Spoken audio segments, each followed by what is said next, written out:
Good morning students. कल हमने हिंदी का चैप्टर 2 कंप्लीट किया। आप लोग अपने दोनों चैप्टर के क्वेश्चन आंसर और वर्ड मीनिंग फेयर नोटबुक में लिखेंगे और व्हाट्सएप पर मुझसे चेक करवाएंगे। अपना वर्क सबमिशन करवाइए और कोई भी आपको प्रॉब्लम है, कोई क्वेश्चन आंसर समझ नहीं आया हो या आपको उसका सॉल्यूशन ना मिला हो तो आप मुझसे कांटेक्ट कर सकते हैं। बट अपना वर्क कंप्लीट कीजिए। इस जैसी सिचुएशन में हम अब वर्क कर रहे हैं, इसमें अभी हमें ऑनलाइन ही चलना होगा कुछ दिन के लिए, तो इसलिए आप अपनी वर्क कंटिन्यूटी बनाए रखिए। और ग्रामर बुक अभी मुझे अवेलेबल नहीं हो पाई है, तो मैं रीडर का ही चैप्टर 3 आज करवा रही हूँ आपको। जैसे ही ग्रामर बुक मिलेगी तो हम साथ में एक चैप्टर ग्रामर का और एक रीडर का इस तरह से हम करेंगे।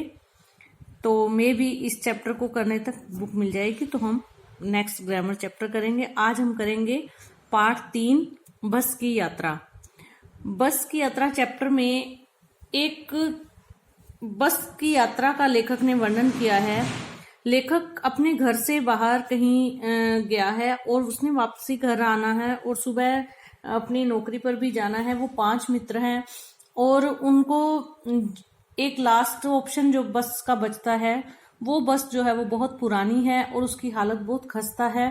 उसके टायर जो हैं वो बहुत पुराने घिस चुके हैं, इंजन, बॉडी, सीटें सब बहुत खराब हालत में हैं। तो सभी लोग उनको मना करते हैं जाने के लिए, लेकिन उनके पास और कोई रास्ता नहीं था। तो जल्दबाजी में उन्होंने यही निर्णय लिया कि इसी बस में जाएंगे। तो इस बस की यात्रा के दौरान लेखक को जो जो एक्सपीरियंसेस हुए, जो जो अनुभव हुए, वो ही लेखक ने वर्णन किया है कि कैसे पूरे रास्ते डर में ही निकला कि कहीं बस गिर ना जाए, नाले में ना गिर जाए, किसी पेड़ में ना लग जाए। बस कभी चलती हुई बस रुक जाती थी, कभी उसका टायर पंक्चर हो गया, कभी उसके इंजन में छेद होने से पेट्रोल लीक होने लगा। तो ये सारी जो बस की जो हालत थी वो बहुत ही खराब थी। तो लेखक और उसके साथी पछता रहे हैं कि उन्होंने जल्दबाजी में ये निर्णय क्यों लिया। तो इस चैप्टर में 2 मोटिव उभर कर आते हैं। एक तो पहला तो ये कि लेखक और उसके साथियों ने जल्दबाजी में ये निर्णय लिया कि हम इसी बस में जाएंगे। अगर उनको थोड़ा सोच समझ कर निर्णय लेते तो उनको अब परेशानी का सामना ना करना पड़ता। दूसरी चीज कि जो बस कंपनियां हैं या ट्रैवल कंपनियां हैं, उनको केवल अपने पैसे और अपने लाभ के बारे में नहीं सोचना चाहिए, उन्हें सवारियों की यात्रा करने वाले लोगों के बारे में भी सोचना चाहिए। इतनी बुरी हालत की बस में जब वो सवारियां यात्रा करेंगी तो उनकी जान जोखिम में होगी। तो उनकी जान की कोई कीमत नहीं है। उनकी जान इतनी सस्ती है कि आप अपने थोड़े से रुपयों के लालच में इतनी पुरानी बस में उनको सफर करवा रहे हैं। तो लेखक का इस चैप्टर में मेन मोटिव यही रहा है कि आज के समय में व्यक्ति के लिए, मनुष्य के लिए पैसा और लालच सब कुछ है, किसी दूसरे की परवाह नहीं है। तो एक तो लेखक खुद को स्वयं को दोष दे रहा है कि उन्होंने जल्दी में निर्णय लिया, दूसरा बस कंपनी के मालिकों को। तो चलिए चैप्टर की रीडिंग करते हैं। बस की यात्रा। हम 5 मित्रों ने तय किया कि शाम 4 बजे की बस से चलें। पन्ना से इसी कंपनी की बस सतना के लिए घंटे भर बाद मिलती है, जो जबलपुर की ट्रेन मिला देती है। सुबह घर पहुंच जाएंगे। हम में से 2 को सुबह काम पर हाजिर होना था, इसलिए वापसी का यही रास्ता अपनाना जरूरी था। लोगों ने सलाह दी कि समझदार आदमी इस शाम वाली बस से सफर नहीं करते। क्या रास्ते में डाकू मिलते हैं? नहीं, बस डाकिन है। अब लोगों ने मना भी किया, तो हमने कहा कि क्या कोई बस डाकू है या डाकिन है जो रास्ते में हमें खा देगी। तो बस को देखा तो श्रद्धा उमड़ पड़ी। खूब वयोवृद्ध थी। वयोवृद्ध मतलब पुरानी थी। वयोवृद्ध का मतलब होता है बहुत ज्यादा बूढ़ा होना। एक तो वृद्ध होता है बूढ़ा, वयोवृद्ध होता है बहुत ज्यादा बूढ़ा होना। सदियों के अनुभव के निशान लिए हुए थी। लोग इसीलिए इससे सफर नहीं करना चाहते कि वृद्धावस्था में इसे कष्ट होगा। यह बस पूजा के योग्य थी, इस पर सवार कैसे हुआ जा सकता है। अब वो बस इतनी पुरानी थी, लेखक को तो उसमें बैठने में डर लग रहा था। अब वयोवृद्ध मतलब पुरानी, अब पुरानी बस थी, कहीं भी रास्ते में खराब हो सकती थी। तो बस कंपनी के एक हिस्सेदार भी उसी बस में जा रहे थे। हमने उनसे पूछा, यह बस चलती भी है? वह बोले, चलती क्यों नहीं है जी, अभी चलेगी। हमने कहा, वही तो हम देखना चाहते हैं, अपने आप चलती है यह? हाँ जी, और कैसे चलेगी? गजब हो गया, ऐसी बस अपने आप चलती है? हम आगा पीछा करने लगे। डॉक्टर मित्र ने कहा, डरो मत, चलो, बस अनुभवी है, नई नवेली बसों से ज्यादा विश्वसनीय है, हमें बेटों की तरह प्यार से गोद में लेकर चलेगी। अब क्या हुआ कि जब वो बस में बैठे ना, तो बस कंपनी के हिस्सेदार थे, कई पार्टनर थे भी जिन्होंने मिलकर वो बस कंपनी खोली हुई थी। तो बस कंपनी के हिस्सेदार से लेखक और उसके दोस्तों ने पूछा कि ये बस सही चलती है? तो उन्होंने कहा, हाँ हाँ, क्यों नहीं, देखती, बहुत अच्छी चलती है, अपने आप चलती है। तो हम लोगों को लगा कि गड़बड़ है, लेकिन फिर भी लेखक के मित्रों में से एक डॉक्टर मित्र ने कहा, डरो मत, ये काफी एक्सपीरियंस्ड बस है। हम कहते हैं ना, जिसको एक्सपीरियंस ज्यादा होता है वो उस चीज को अच्छी तरह से करवा पाता है, क्योंकि जो व्यक्ति लाइफ में किसी चीज का एक्सपीरियंस कर चुका होता है तो वो उस काम को अच्छे ढंग से करता है, एक फ्रेशर की बजाय। तो यहाँ पे उन्होंने मजाक भी लिया और एक सीख भी दी है। तो फिर वो कहते हैं, ठीक है। हम बैठ गए। जो छोड़ने आए थे वे इस तरह देख रहे थे जैसे अंतिम विदा दे रहे हैं। उनकी आंखें कह रही थी, आना जाना तो लगा ही रहता है, आया है सो जाएगा, राजा रंक फकीर। आदमी को कुछ करने के लिए एक निमित्त चाहिए। इंजन सचमुच स्टार्ट हो गया, ऐसे जैसे सारी बस ही इंजन है और हम इंजन के भीतर बैठे हैं। कांच बहुत कम बचे थे, जो बचे थे उनसे हमें बचाना था। हम फौरन खिड़की से दूर सरक गए। इंजन चल रहा था, हमें लग रहा था कि हमारी सीट के नीचे इंजन है। अब वो कहते हैं कि हम बैठ गए और हमें जो छोड़ने आए थे ना, वो भी हमें ऐसे देख रहे थे कि शायद ये हमारा अंतिम सफर हो, क्योंकि बस की हालत ऐसी थी। तो लेखक कहता है कि फिर मन में ये आया कि कोई बात नहीं, एक दिन तो सबने जाना है, जिसने जन्म लिया है वो मरेगा भी अवश्य, जो आया है वो जाएगा भी। तो इसलिए निमित्त मतलब कारण, कि कारण कोई ना कोई अवश्य बनता है। कहते हैं ना कि उस फलान व्यक्ति की डेथ हो गई, फलान व्यक्ति को ये हुआ, क्या हुआ था, उसको हार्ट अटैक हुआ था। अच्छा, फलान व्यक्ति को क्या हुआ था, बीपी उसका एकदम से बढ़ गया था, या ब्रेन स्ट्रोक हो गया। तो रीजन तो होता ही है ना, लेकिन वो तो पाठ में आया कि निमित्त बनता है, कारण बनता है। अभी पुरानी बस है, हो सकता है ये कारण बने। तो कहते कि जन्म लिया है तो मृत्यु अवश्य आएगी। फिर वो लेखक कहते कि बस स्टार्ट हो गई। इंजन में से इतनी ज्यादा आवाज आ रही थी कि ऐसा लग रहा था इंजन हमारी सीटों के ही नीचे है, और बस के खिड़कियों के शीशे, आधे से ज्यादा शीशे टूटे हुए थे, और जो बचे थे वो भी बहुत बुरी हालत में थे। उनसे बच कर हम सीटों पर बैठे थे। बस सचमुच चल पड़ी और हमें लगा कि हम गांधी जी के असहयोग और सविनय अवज्ञा आंदोलनों के वक्त अवश्य जवान रही होगी। उसे ट्रेनिंग मिल चुकी थी, हर हिस्सा दूसरे से असहयोग कर रहा था। पूरी बस सविनय अवज्ञा आंदोलन के दौर से गुजर रही थी। सीट का बॉडी से असहयोग चल रहा था। कभी लगता सीट बॉडी को छोड़कर आगे निकल गई है, कभी लगता कि सीट को छोड़कर बॉडी आगे भागी जा रही है। 8-10 मील चलने पर सारे भेदभाव मिट गए। यह समझ में नहीं आता कि सीट पर हम बैठे हैं, सीट हम पर बैठी है। अब वो कहते हैं कि सविनय असहयोग आंदोलन, गांधी जी का असहयोग आंदोलन क्या था कि अंग्रेजों को सहयोग नहीं देना, हमने उनको शांति प्रिय तरीके से हमने उनका साथ छोड़ना है।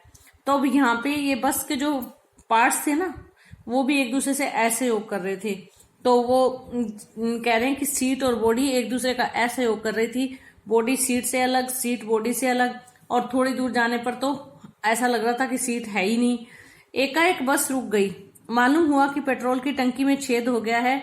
ड्राइवर ने बाल्टी में पेट्रोल निकालकर उसे बगल में रखा और नली डालकर इंजन में भेजने लगा। अब मैं उम्मीद कर रहा था कि थोड़ी देर बाद बस कंपनी के हिस्सेदार इंजन को निकालकर गोद में रख लेंगे और उसे नली से पेट्रोल पिलाएंगे, जैसे माँ बच्चे के मुंह में दूध की शीशी लगाती है। अब फिर लेखक मजाक करते हुए कहता है कि चलते चलते बस रुक गई। पता चला कि इंजन की टंकी में छेद हो गया।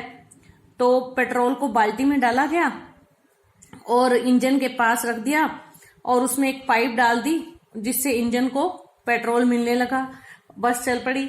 तो लेखक कहते हैं कि थोड़ी देर में हमें ऐसा लग रहा है कि जो बस वाला ड्राइवर है वो इंजन को अपनी गोद में ही ले लेगा और उसे नली से पेट्रोल ऐसे पिलाएगा जैसे माँ बच्चे को दूध की शीशी पिलाती है। बस की रफ्तार अब 15-20 मील हो गई थी। मुझे उसके किसी हिस्से पर भरोसा नहीं था। ब्रेक फेल हो सकता है, स्टीयरिंग टूट सकता है। अब जब नेगेटिविटी आती है ना माइंड में, तो वो नेगेटिव रास्ते पे जाती है। तो कहते हैं अब बस की हालत ऐसी थी, कभी ऐसा लग रहा था ब्रेक फेल हो जाएगी, स्टीयरिंग टूट जाएगा, कुछ भी हो सकता था। लेकिन रास्ते के जो दृश्य थे वो बड़े सुंदर थे। अब वो दृश्य कहाँ से सुंदर लगेंगे, क्योंकि ध्यान किस में है, बस में। प्रकृति के दृश्य बहुत लुभावने थे। दोनों तरफ हरे भरे पेड़ थे जिन पर पक्षी बैठे थे। मैं हर पेड़ को अपना दुश्मन समझ रहा था। जो भी पेड़ आता डर लगता कि इससे बस टकराएगी। वह निकल जाता तो दूसरे पेड़ का इंतजार करता। झील दिखती तो सोचता कि इसमें बस गोता लगा जाएगी। अब सब नेगेटिव लग रहा है। पेड़ हरियाली सुंदर लगती है, लेकिन लेखक को लगता है कि ये पेड़ दुश्मन है, पता नहीं किस पेड़ के अंदर बस जाकर टकरा जाएगी। थोड़ी देर में झील आई तो लेखक को लगा कि बस झील में गिर जाएगी। यानी हर चीज उनको नेगेटिव लग रही है। एकाएक फिर बस रुकी। ड्राइवर ने तरह तरह की तरकीबें की, पर वह चली नहीं। सविनय अवज्ञा आंदोलन शुरू हो गया था। कंपनी के हिस्सेदार कह रहे थे, बस तो फर्स्ट क्लास है जी, यह तो इत्तेफाक की बात है। क्षीण चांदनी में वृक्षों की छाया के नीचे वह बस बड़ी दयनीय लग रही थी। लगता जैसे कोई वृद्धा थक कर बैठ गई हो। हमें ग्लानि हो रही थी कि बेचारी पर लदकर हम चले आ रहे हैं। अगर इसका प्राणांत हो गया तो इस बियाबान में हमें इसकी अंत्येष्टि करनी पड़ेगी। अब वो थोड़ी दूरी चली बस, तो फिर क्या हुआ, फिर रुक गई। अब वो बस का जो ड्राइवर था ना, उसने बड़ी कोशिश की, लेकिन वो बस स्टार्ट नहीं हो रही थी। और कंपनी के जो हिस्सेदार थे ना बस कंपनी के, वो कह रहे हैं जी आज ही ऐसा हुआ है, वैसे तो बस चलती रहती है। और बस ऐसा लग रहा था कि आज थक कर हार कर बैठ गई। हिस्सेदार साहब ने इंजन खोला और कुछ सुधारा। बस आगे चली। उसकी चाल और कम हो गई थी। धीरे धीरे वृद्धा की आंखों की ज्योति जाने लगी। वृद्धा मतलब बूढ़ी। बस जो थी उसकी जो लाइट थी वो कम होने लगी। चांदनी में रास्ता टटोलकर वह रेंग रही थी। आगे या पीछे से कोई गाड़ी आती दिखती तो वह एकदम किनारे खड़ी हो जाती और कहती, निकल जाओ बेटी, अपनी तो वह उम्र ही नहीं रही। मतलब क्रॉसिंग करने की, ओवरटेक करने की, वो कहती है कि बस की हालत ही नहीं थी। बस ना अपने आप साइड पे रुक जाती, जब कोई व्हीकल आता तो वो उसको निकलने देती। एक पुलिया के ऊपर पहुंचे ही थे कि एक टायर फिस करके बैठ गया। वह बहुत जोर से हिलकर थम गई। अगर स्पीड में होती तो उछलकर नाले में गिर जाती। एकदम से जब अगर टायर जो होता है ना वो पंचर हो जाता है तो बस के पलटने का बड़ा खतरा रहता है, और पलटती तो बस नाले में जाकर गिरती। लेकिन बस की स्पीड नहीं थी, बहुत धीरे धीरे चल रही थी, तो बचत हो गई। मैंने उस कंपनी के हिस्सेदार की तरफ पहली बार श्रद्धा भाव से देखा। वह टायरों की हालत जानते हैं, फिर भी जान हथेली पर लेकर इसी बस से सफर कर रहे हैं। उत्सर्ग की ऐसी भावना दुर्लभ है। सोचा, इस आदमी के साहस और बलिदान भावना का सही उपयोग नहीं हो रहा है। इसे तो किसी क्रांतिकारी आंदोलन का नेता होना चाहिए। अगर बस नाले में गिर पड़ती और हम सब मर जाते तो देवता बाहें पसारे उसका इंतजार करते, कहते वह महान आदमी आ रहा है जिसने एक टायर के लिए प्राण दे दिया, मर गया पर टायर नहीं बदला। यहाँ पे फिर उनके लालच की बात आती है, पैसा बचाने की बात आती है कि बस की हालत इतनी खराब थी, टायर इतने पुराने थे, उनको बदलवाने के लिए पैसों की जरूरत थी। तो पैसा बचाने के चक्कर में वो उन्हीं पुराने टायरों पर चलाते रहे बस को। और यहाँ तक कि बस कंपनी का हिस्सेदार भी उसी में सफर कर रहा था। वो अपनी जान भी जोखिम में डाल के घूम रहा था, सिर्फ पैसों के लिए। दूसरा घिसा टायर लगाकर बस फिर चली। अब हमने वक्त पर पन्ना पहुंचने की उम्मीद छोड़ दी थी। पन्ना कभी भी पहुंचने की उम्मीद छोड़ दी थी।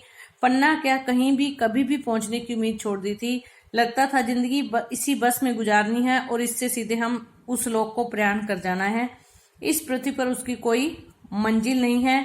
हमारी बेताबी, तनाव खत्म हो गए। हम बड़े इत्मीनान से घर की तरह बैठ गए। चिंता जाती रही, हंसी मजाक चालू हो गया। लेखक कहता है कि अब जो था ना, अब मन में ये भाव आ गया कि अब शायद हम अपने शहर नहीं पहुंच पाएंगे। सुबह क्या, कभी भी नहीं पहुंच पाएंगे। पता नहीं घर भी पहुंच पाएंगे कि यहीं से परलोक चले जाएंगे। इस तरह से उनका जो मन था वो बड़ा परेशान हो गया, और एक तरह से वो निश्चिंत भी हो गए कि अब जब पहुंचेंगे वो शांति से बस में बैठ गए। तो कहने का मतलब ये है कि बस कंपनी के जो मालिक थे वो इतने लापरवाह थे और इतने लालची थे कि वो लोगों की जान के साथ खेल रहे थे। तो ये चैप्टर की रीडिंग कंप्लीट हो गई। आप वर्ड मीनिंग बुक में ही दिए हुए हैं, तो उसके साथ में ना मैं कुछ एक्स्ट्रा से वर्ड्स उसी के नीचे लिखकर आपको ना क्लिक भेज दूंगी। तो आप फिर नोटबुक में वर्ड मीनिंग लिख लीजिएगा। कल हम क्वेश्चन आंसर करेंगे। धन्यवाद।